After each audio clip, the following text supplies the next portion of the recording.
Hello කොහොමද මගේ යාළුවනේ ඔයාලා හැමෝම හොඳින් ඉන්නව නේද? ඔන්න ආව හුඟ දවසකට පස්සේ ඔයාලට ගොඩක් වැදගත් වෙන වීඩියෝ එකක් අරගෙන. 2026 වසරේ මම ඔයාලට ගෙන පළවෙනි වීඩියෝ එක තමයි මේ. මේ දවස්වල මගේ කොණ්ඩය හරිම වියලි ගොරෝසුයි. හිස කෙස්සල අගිසි පැලිලා. කොටිම කිව්වොත් කොණ්ඩේ කිසිම ප්‍රාණවත් බවක් නැහැ. හැබැයි මගේ කොණ්ඩේ හැලෙන එක නම් හරිම අඩු වෙලා තියෙන්නේ. මොකද මම ගෙදරදිම හදාගන්න මගේ තෙල් එක නිසා. තෙල් එක හදන හැටි මගේ කලින් වීඩියෝ එක මම ඔයාලට කියලා දීලා තියෙනවා. ඉතින් අද මම කොණ්ඩෙට නිවිතියා වලින් සත්කාරයක් කරන හැටි තමයි කියලා දෙන්න හදන්නේ. නිවිති. ඔව් නේද? නිවිති කියන වචනේ නම් ටිකක් හිසකෙස් සත්කාරات එක්ක ගන්නකොට අලුත් වචනයක් නේද? ඉතින් නිවිතියා තියෙන්නේ උයලා කන්න විතරක්ම නෙවෙයි. නිවිතියා වලින් රූපලාවන්‍යයට ගොඩක් සත්කාර කරගන්න පුළුවන්. ඉතින් ඒ ගැන විස්තර දැනගන්න කලින් අපි බලමුකෝ නිවිතියා වල තියෙන විටමින් වර්ග ටික. විටමින් A, K, C, එතකොට විටමින් B2, B6, B1 වගේම විටමින් E, මැංගනීස්, අයර්න්, ඔමෙගා 3 වගේ ගොඩක් විටමින් නිවිතියා වල අඩංගු වෙලා තියෙනවා.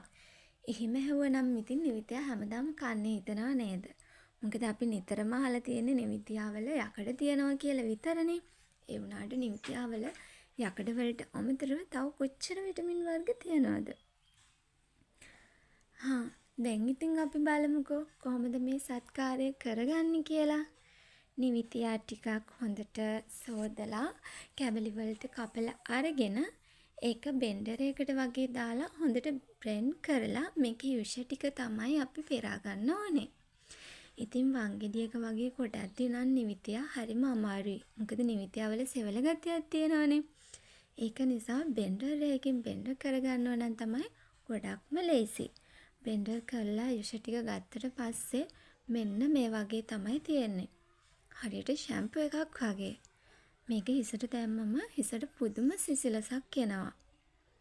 හිස්වරි වලට එතකොට හිසකෙස් ගැලවිලා යනවට, හිසේ වියලි බවට, හිසකෙස් වල අග පැලෙන එකට වගේම තවත් හිසකෙස් සම්බන්ධ ගොඩාක් ප්‍රශ්න වලට මේ සත්කාරය පුදුම විදිහට විසඳුමක් ලබා දෙනවා. ඔයාලත් ඉතින් එකපාරක් හරි මේ සත්කාරය කරලා බලන්නකෝ. මෙන්න මේ විදියට හොඳට පෙරාගත්ත මේ යුෂ ටික මුළු හිසේම හිස කෙස් වලයි හිස් කබලටයි වැදෙන විදියට හොඳට ආලේප කරගන්න ඕන. අපි යමුකෝ ඉතින් මේක ආලේප කරගන්න විදිය බලන්න. මුලින්ම ඉතින් ඔයාලගේ මුළු කොණ්ඩෙටම මෙන්න මේ විදිහට ආලේප කරන්න පටන් ගන්න. මේ මිශ්‍රණය ආලේප කරලා ඔයාලා විනාඩි 30ක් 40ක් වගේ කාලයක් ඉන්නවනම් ගොඩාක්ම හොඳයි. මොකද මේක හිස් කබලට උරා ගන්න ඕනනේ. මේක කරලා හිස කපලේ ගල්වගෙන ඉතින් අපිට අපේ ගෙදර වැඩ ටික කරගන්න පුළුවන්. ඔන්න ඉතින් තව වැදගත් කාරණාවක් කියන්න තියෙනවා. මගේ කොණ්ඩය නම් ගොඩාක් දිග ඝන කොණ්ඩයක් නෙවෙයි මේ වෙනකොට. හැබැයි මට මීට කලින් හොඳ දිග ඒ වගේම ඝනකම් කොණ්ඩයක් තිබුණා. ඉතින් පුංචි බබාලව හම්බුණාට පස්සේ එහෙම මගේ කොණ්ඩේ ටික ටික ගැලවිලා ගියා. මට මගේ කොණ්ඩෙට සත්කාරයක් කරන්න මාව රැක බලා ගන්න මට වෙලාවක් නැතිවෙච්ච නිසා.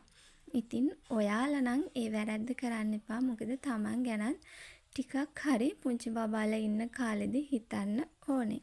ඉතින් මට එහෙම වෙලාවක් නැති වෙච්ච නිසා මගේ කොණ්ඩේ මේ තියෙන ප්‍රමාණයට වඩා ගොඩක් ගැලවිලා ගියා. ඊට පස්සේ මම කොණ්ඩේ ගොඩක් කොට වෙන්න කැපුවා. හැබැයි ඉතින් කාලයක් ගිහිල්ලා මට හිතුණා ආයෙම මං ගැන හිතන්න ඕනේ මගේ කොණ්ඩෙට පුංචි පුංචි සත්කාර ටිකක් කරන්න ඕනේ කියලා. ඉතින් ඊට පස්සේ මං ඉතින් එක එක තෙල් වර්ග එතකොට එක එක සත්කාරයන් ගෙදරදිම කරලා මගේ කොණ්ඩේ ටිකක් ආයෙම වවා ගත්තා. ඒ වගේම මේ වෙනකොට මං මගේ කොණ්ඩේ ගැලවිලා යන එක නම් සම්පූර්ණයෙන්ම වගේ නතර කරගෙන තියෙන්නේ.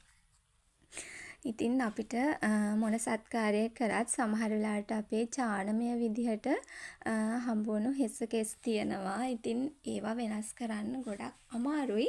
ඒ වුණත් අපිට හිස කෙස් ගැලවිලා යන එක නවත්තලා අපේ තියෙන කොණ්ඩේ ටික රැක ගන්න පුළුවන් නම් ඉතින් ඒකත් ගොඩක් වටින දෙයක්නේ. ඉතින් ඔන්න ඔය විදිහට මම මගේ මුළු කොණ්ඩෙම මේ ජෙල් මිශ්‍රණය ගාගත්තා. ගාලා ඉතින් ටික වෙලාවක් තිබිලා පිරිසිදු වතුරෙන් සෝදලා හැරියා. අන්තිමට මෙන්න මේ වගේ තමයි. ඉතින් ගිහිල්ලා එන්නම් මගේ යාළුවනේ. හැමෝම සතුටින් පරිස්සමින් ඉන්න.